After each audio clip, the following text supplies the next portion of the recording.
Oh, thank you. Thank you. Hello, everybody. I'm really pleased to be here, and I have to tell you, I've had a curse that has traveled with me most of my life. What are the famous words the Apollo astronauts said when they landed on the moon? What did they say? The eagle has landed. My last name, Aguilar, is Spanish, and it means eagle. It's the most popular beer in Spain, so I see my name on billboards when I drive down the road in Spain. But whenever I walked into a room, my friends would say, the eagle has landed. So I've lived with that for many, many years. But today I want to talk to you about a new book. And I want to talk to you about a new book that is very exciting to me because books are fun projects, and they take a while for them to come together. Now, I love this picture because it kind of shows the excitement for somebody who loves science and loves things in the world. If you ever want to reach me, just reach me at aspenskies.com, or you can go to my website. You can see all the artwork on the books that I'm currently working on. So, there it is. There's the new book. Just came out. It's in the bookstore, but I'm very proud of this. I'm proud of it because it took almost a year to do this book and to bring it together. But it has things in it that I wanted to share. As a young boy growing up, I took a look at the world around me. Look at that handsome kid in his cowboy boots and his red cowboy hat. But there's something in this picture that my father took in the backyard that has been with me all my life. Look around you in this room. What do you see? Airplanes. What do you see in that picture? Oh, look close. There's my proudest possession. What is it? It's an airplane without a tail. I didn't have time to put the tail on.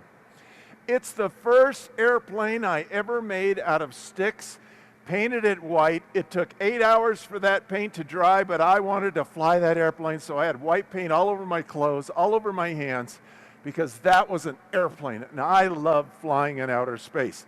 I loved rockets as a kid growing up. Any of you out there like rockets? I did too.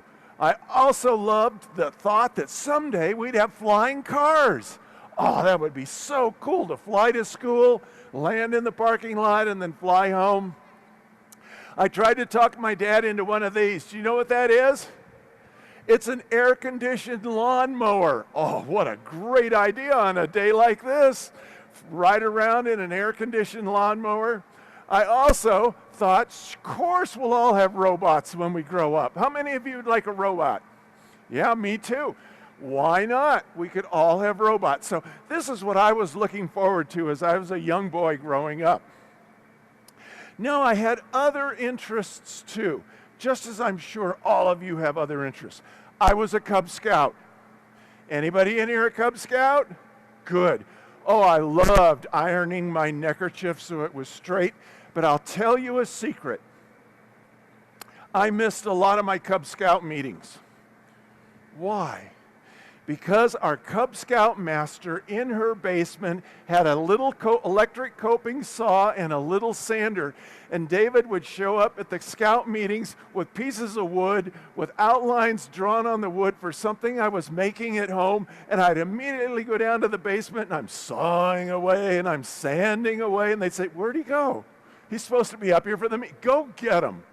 So to me, it was building and making things. And I loved it. I love museums with dinosaurs. How many of you love seeing those giant dinosaurs? Can you imagine what it'd be like if they walked around and you could look at them and touch them and run away if they started to chase you? So I love museums with dinosaurs. I also had my BB gun. I did, my Red Ryder BB gun with a compass in the handle. How many? Yeah. I was deadly with that BB gun. Look out. I loved to read. I, even as a young boy, loved books. I would go to my grandmother's basement and find all of her old magazines. I loved the ones that were on outer space, like Collier's. Every month I got a magazine called Boy's Life, and what I loved in it, it taught me how to make things. So I was always making things with my hands.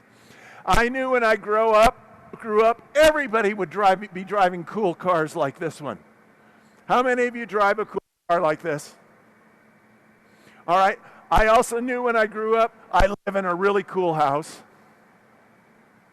I also knew when I grew up that I'd probably play football. I'm sure I'd be a professional football player. Anybody out there think they're going to be a professional football player? Yeah, I was certain I was going to do it. I also knew, of course, if I was a professional football player, I'd get to date those really cool cheerleaders in 7th and 8th grade. High school was out of my league. But I knew those 7th and 8th grade cheerleaders, I'd probably get to know them. I saw things like this. Can you imagine a Dick Tracy radio that could show pictures and you could talk to people with a watch? Oh, that's never going to happen. And I also wanted to be a scuba diver. I would watch Mike Nelson on TV, and I wanted to know the underwater world because it was just like outer space. You would be weightless. You'd be breathing your air. You would have a mask on your face. It would be just like being in outer space. So these were my dreams and desires growing up. And I love these movies.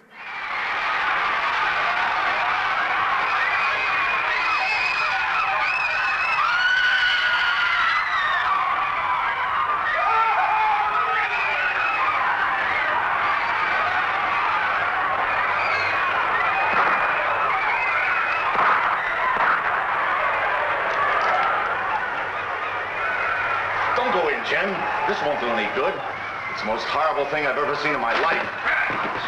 Come on, we've got to clear this area. All right, get back. Everybody get back.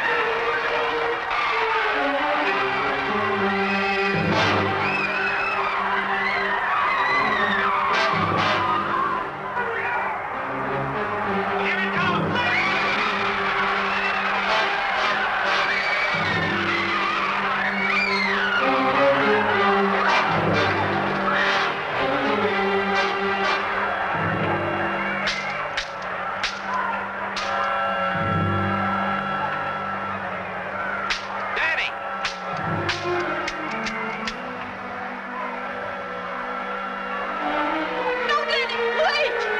I love science fiction movies. I loved Aliens. I loved the thought of things traveling through outer space. Boy, every Saturday on Creature Features, my brother and I rolled out our little blankets on the floor and we watched the movies on TV. And I loved, as I said before, to read.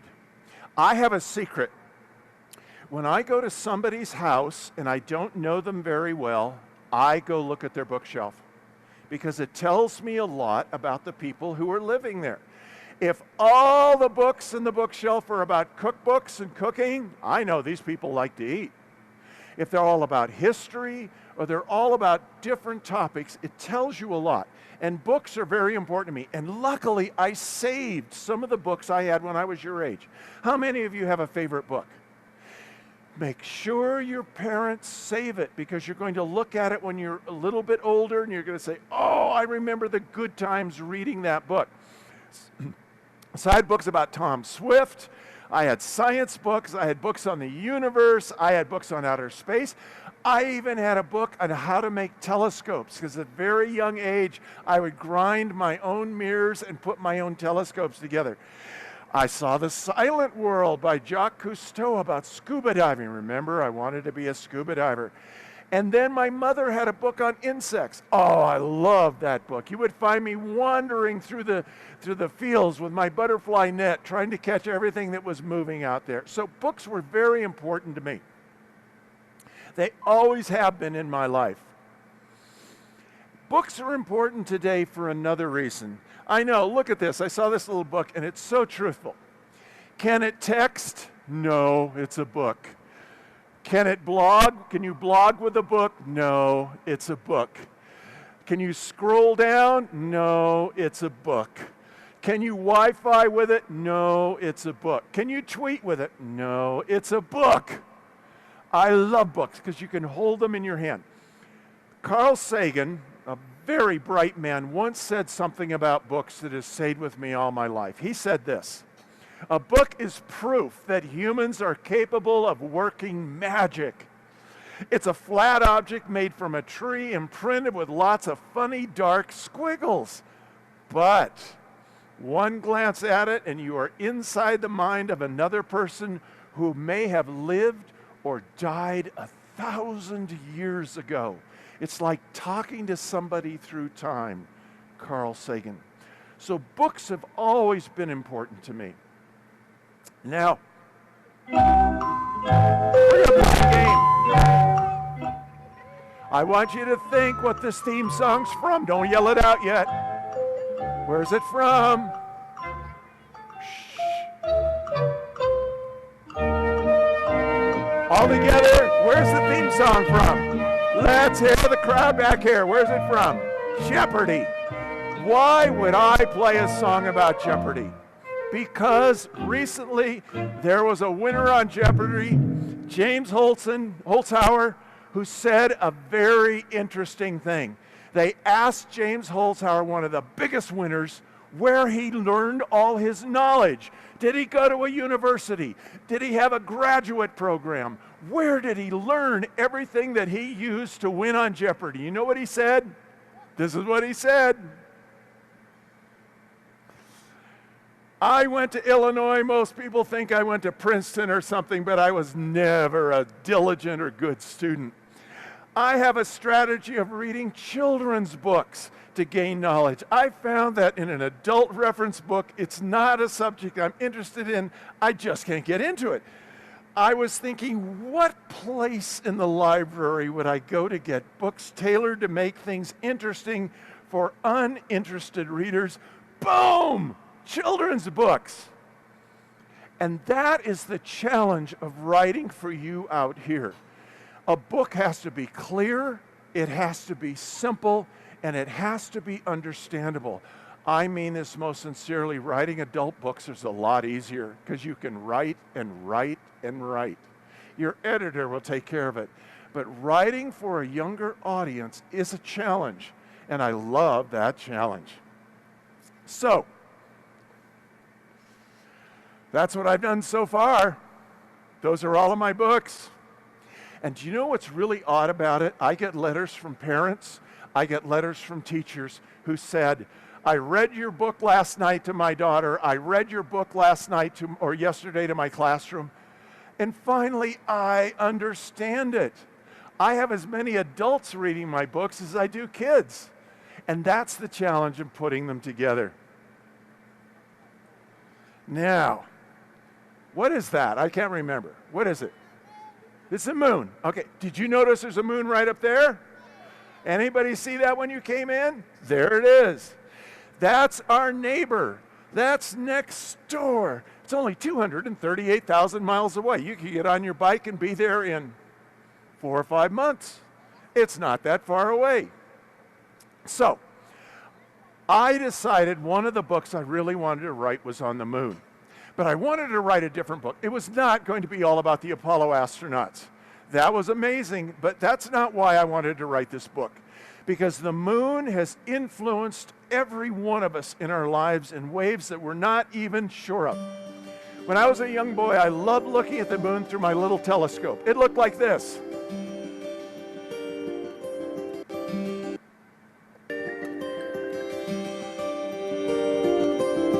There's the moon through a telescope.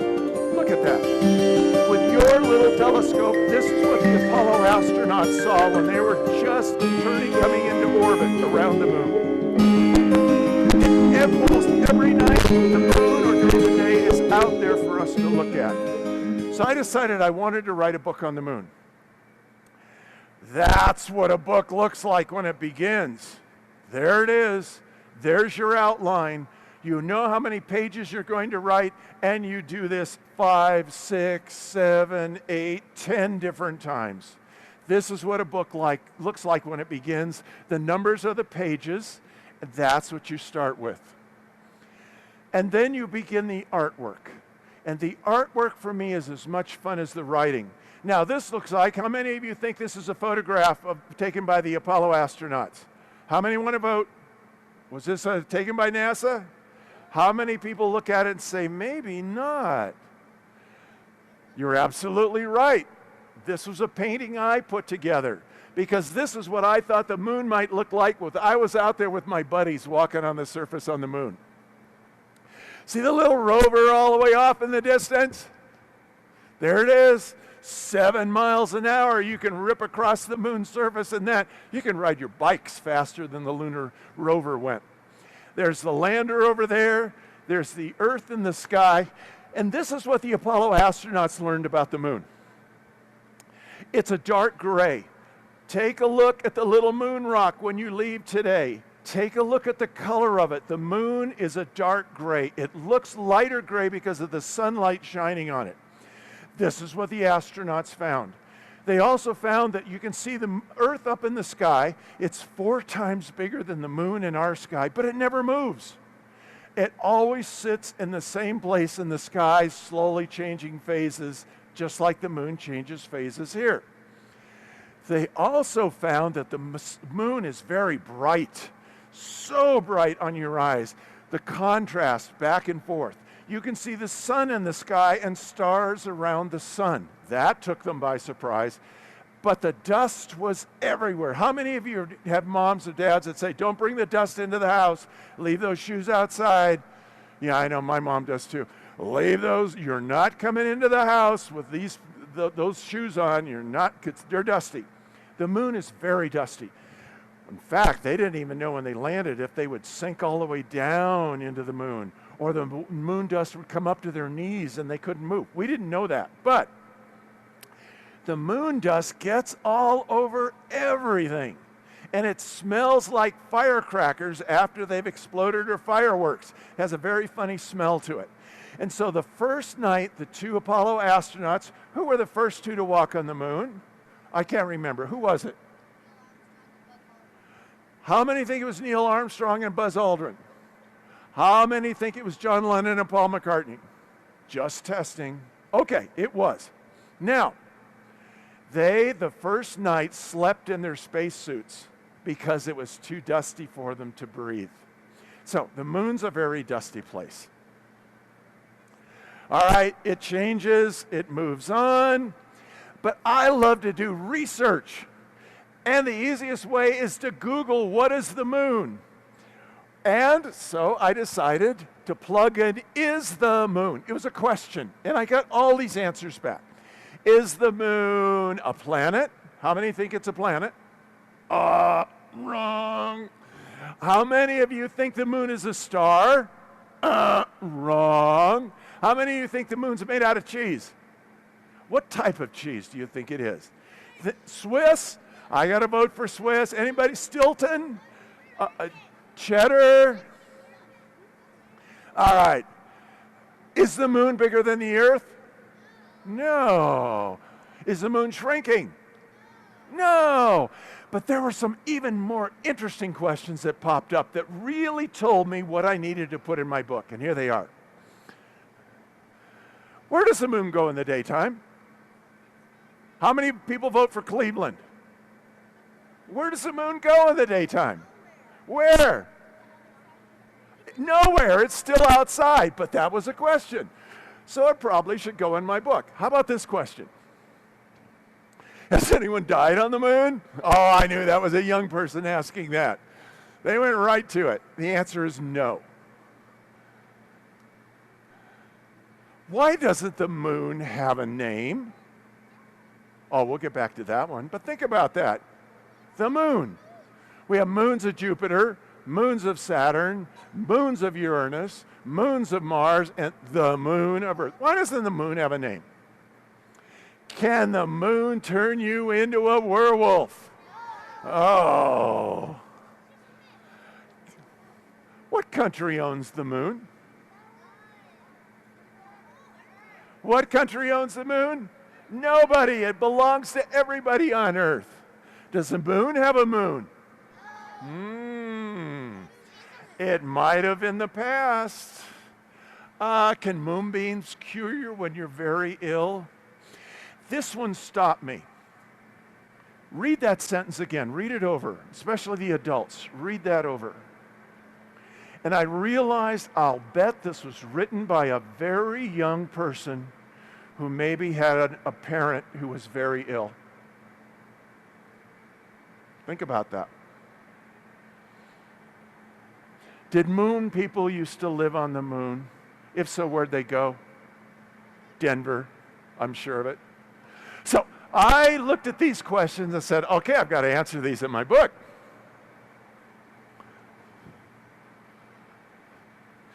Here's how a book comes together. How many of you like to do projects at school? How many of you like to do projects at home? All right, very quickly, how many of you have ever thought you'd write a book? Here's the process, very quickly. You pitch an idea to a book company. You come up with a great idea. You think it through. You go and outline the book and how many pages you might want to do.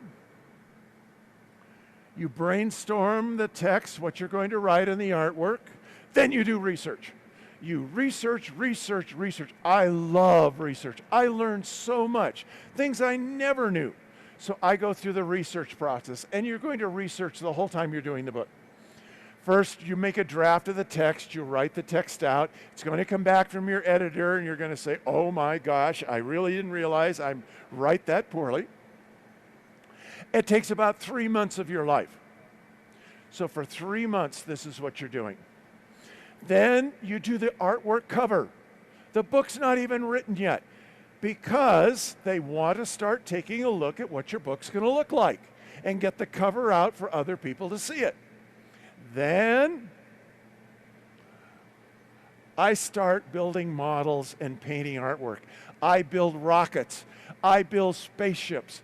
I build craters out of plaster of Paris. I build all of these things. It is so much fun. And then I start doing my artwork. Then the text comes back from the editors. You take a very deep breath. Take one with me. Okay, do it one more time. Oh, then you get to work rewriting the text. You revise the text. You refine the artwork, and you're going to do this 10 times more before it's ever finished. And that's going to take another 6 or 7 months. So now for 7, 8, 9, 10 months, all I've been doing is working on one book. Finally, they send you a copy. You look at it, make corrections on it. That takes about 3 weeks, and you've got a book. Now, here's the weird things about books that I absolutely love. When I'm writing a book, it's maybe winter time, so I'm indoors where it's very cold. This is my house. I'm indoors writing and doing artwork and writing, and then the book is finally finished. And when the book is finally finished, you send it away to the editor, and you don't see it again. You don't see the book at all. And finally, winter that has been so cold and is so snowy changes into beautiful spring. All the flowers come out. All the trees begin to bloom. And this is the best time because I know one of these days I'm going to see my book. And as you're working, this is our little house. The flowers have come out. Randy has come home. Randy was born on the property the year before. And I know it's Randy. Look at his little face. Look at yeah, he's got 2 little horns out there now. He loves to eat my bird seed. So Randy's back. Hey, Randy, hey, everybody say hello to Randy. Hey, Randy, how you doing? Okay, so Randy's back. All the cactus, even in the field now, have flowers on them. The skies have cleared up. I can take astrophotos with my telescope in my observatory. That's a galaxy. I can start doing all the fun things again. And then Steve shows up. Steve's my FedEx driver. Steve shows up, and he's got a big grin on his face, and he hands me something, and he says, I have something for you. I open it up, and it's my book. It's my real book. I get to see it for the very first time. There it is. I'm like a kid. What would you do the first thing somebody handed you a book? What would you do with it? What would you do with it? Read it. Yes. I sit down and I open up my book and I read it for the very first time right from the beginning. And it's a new experience because it's done. I read about how the moon formed. The moon was formed out of a gigantic collision with a Mars-sized object. Could you imagine a Mars-sized, about half the size of the Earth, ramming into the Earth, exploding, and it sends all this material out into space, and it becomes a ring. The Earth has a ring around it, just like Saturn. But out of that ring, it forms a moon. Now, could you, in your imagination, see that? Try for a second. Think of that. Boom! Rings. I bet if you imagined really hard, it would look like this.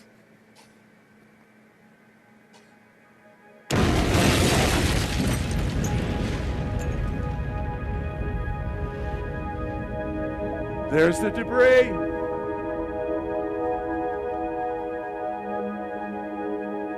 There's the rings. There's the Earth with rings.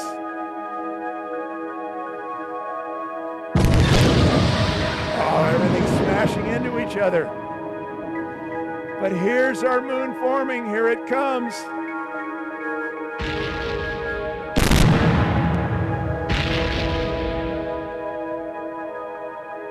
There's your moon. Say hello.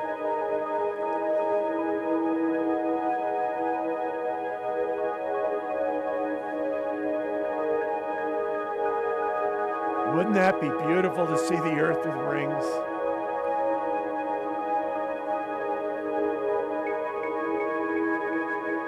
Well, that's how the moon formed. And this was one of the discoveries the Apollo astronauts made when they went to the moon. Looking at the rocks, we realized something else was mixed in with them that came from another object in space. Our moon was a result of a gigantic collision. So, I had to write about how the moon formed. I had to write about eclipses. And here's Isaac and William that went with me to Wyoming, a family that went with us, and look at their sun's glasses made out of paper plates. Can you see them? Look at this.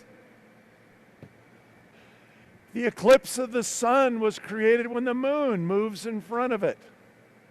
Now, the Chinese in ancient time would have said there's a dragon eating this moon.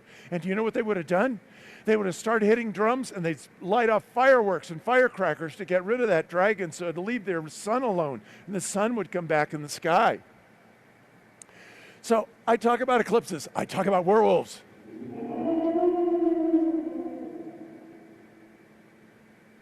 Can you hear it? Uh-oh, there may be a werewolf in here.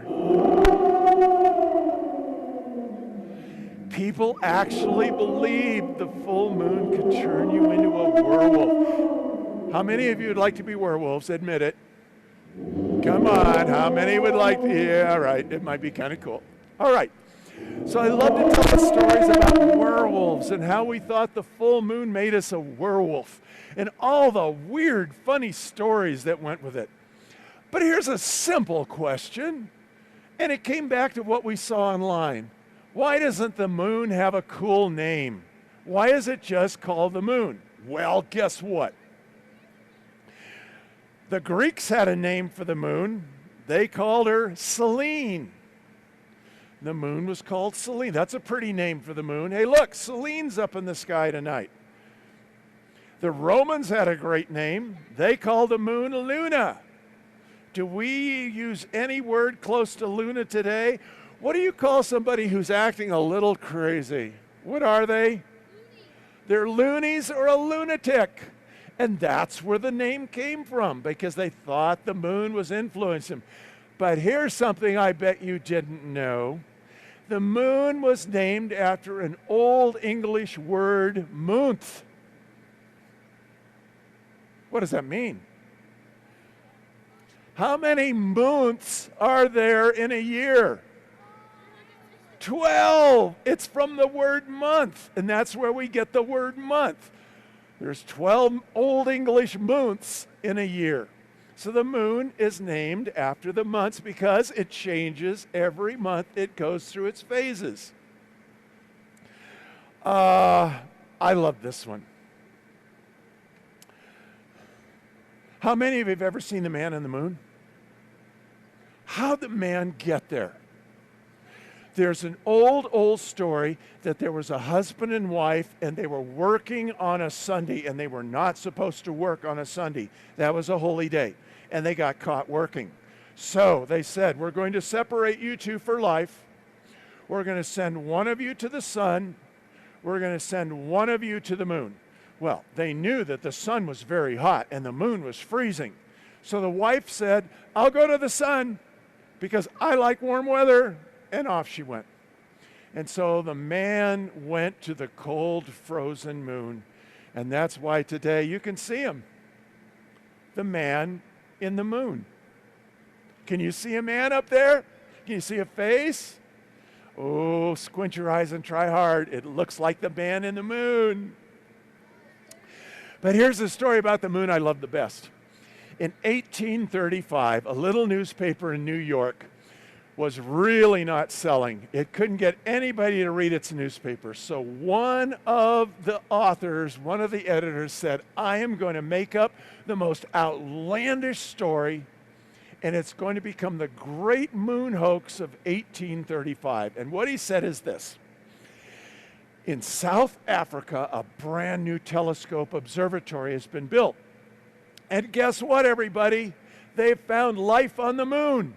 They can see creatures on the moon. And the moon is covered in big pink flowers. And it has purple amethyst crystals all over it. But the creatures, we can see them. They look like this. Here's the picture he put up. Look at the moon creatures that they said you could see with the telescope. Here's one up close. Look at that.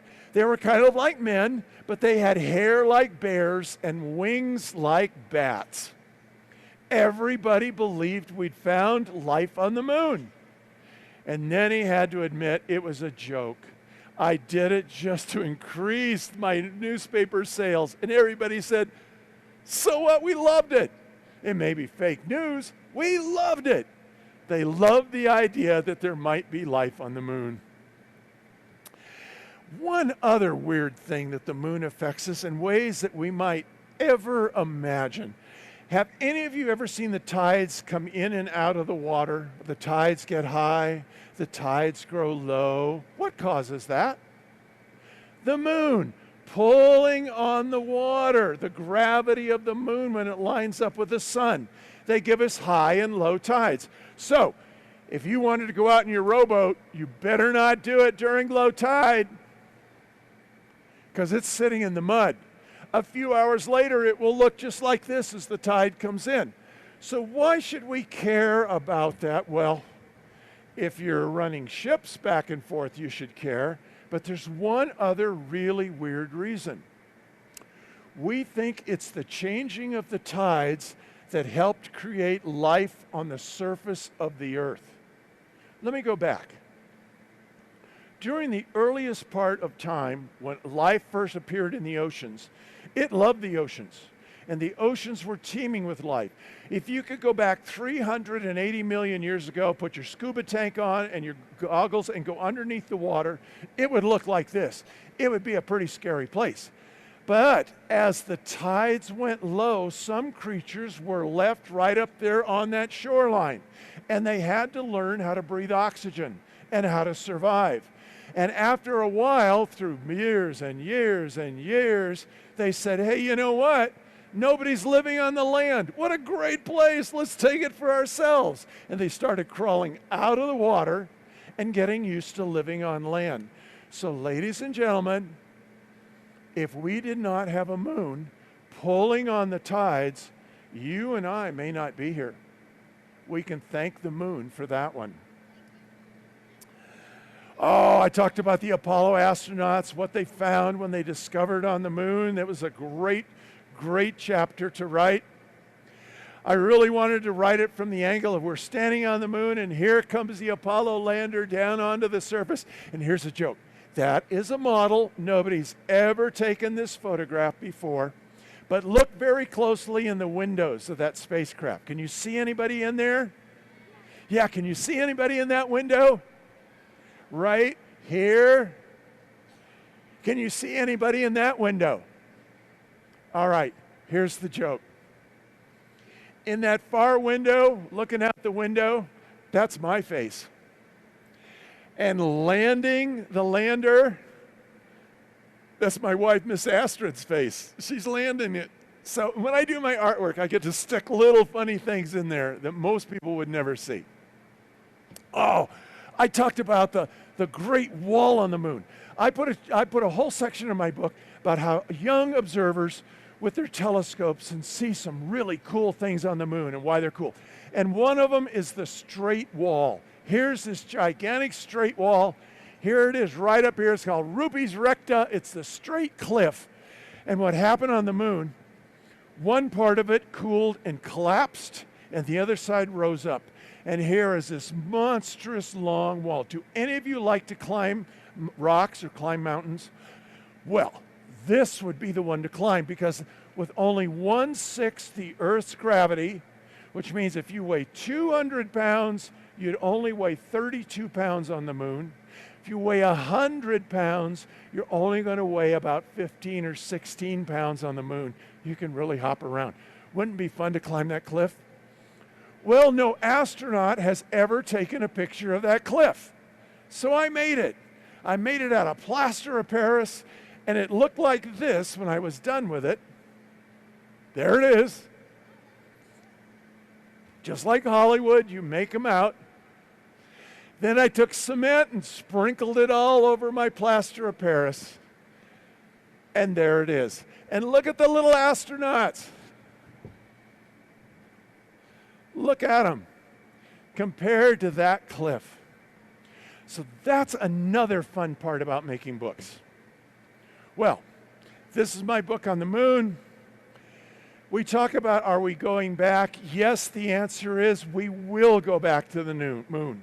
We're explorers. We will eventually return. We will eventually build colonies because we want to go someplace else. We want to go to Mars. How many of you want to go to Mars? Oh, it's a fun place. Mars. I want to see more hands. How many people want to go to Mars? I know, me too. This is eventually what Mars may look like when you're older. We will extend out into the solar system, and that's why we'll go back to the moon. Now, I'm going to show you something before I do that. People ask me sometimes, how do you get inspired to write a book? Well, it's something I'm interested in, but sometimes great accidents happen. And this is one of those accidents. I was sitting in my office one day at Harvard, and I received a phone call from Hollywood. They said, we're working on a new television show, and we need aliens. How many of you like aliens? We need aliens. Could you invent some aliens for us on other planets? And I said, yeah. And so we created this television program. All right, so I made this television show, and I had to design all these aliens. And it was fun. And normally you'd think when you do something like that, you're finished. But it was just the beginning, because the National Geographic came back and said, give us a book on aliens, a kid's book on aliens. And so, here it is, Alien Worlds. And for this, I had to invent over 60 different alien creatures. That's hard, because they have to be realistic. I got to paint alien planets that we've discovered out there with the Hubble Space Telescope. And as I'm painting these creatures, I always imagine that I'm there with them on all the different environments.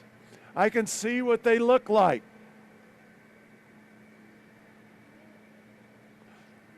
Aren't those kind of creepy?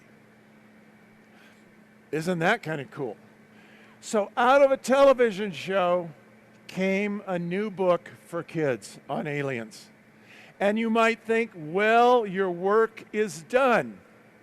And then Japanese national television called me up and said, whoa, we just saw your book. We need more aliens. And so I started making more aliens, different than these. Sitting in my art studio, putting these together, Here they are. There's the Japanese crew in my art studio as we're filming for the show. I made them out of clay. I made them out of paper. I drew them out, and these were the aliens that I created. Look, he's all made out of clay. This one's made out of clay. Look how I started this underwater one. See, I'm making it out of clay up there. That's how I made the aliens. And I thought I was done. But remember, I did a television show, I did a book, and now a new show. But I was seeing something I had never seen before, because then Japanese national television sent me this little advertisement. Look at our little creatures. These are like balloons. They float in the atmosphere, they change their shape, they feed on bacteria in the atmosphere. I could just imagine them flying around in my mind. This little guy looks like a lizard or like an amphibian, hops out of the water. I could just imagine what he would look like. I could imagine this creature up here flying through the air. I could see these purple trees on the alien planet. I could see these guys jumping into the water and swimming. But that was in my mind until this arrived. And that's what's fun about writing books. That's what's fun about using your imagination. That's what's fun about still making things with your hands like you did when you were younger. I'm a big kid, and I love it. And you never know the work or the artwork or the music or the poetry or the writing where it's going to go. How lucky is that? I can't wait. I can't speak a word of Japanese. I can't wait to see that television show when it premieres and it'll be online. I will see all of my creatures come alive. How much more fun is that? So, please take a look at Luna. Luna is going to take you to the moon. It's going to show you the moon in ways we've never thought about it before, how it's part of our everyday lives, and it's my latest book, and it's my gift to all of you to learn a little bit more about our constant companion that's been with us since almost the beginning of time on Earth. Thank you.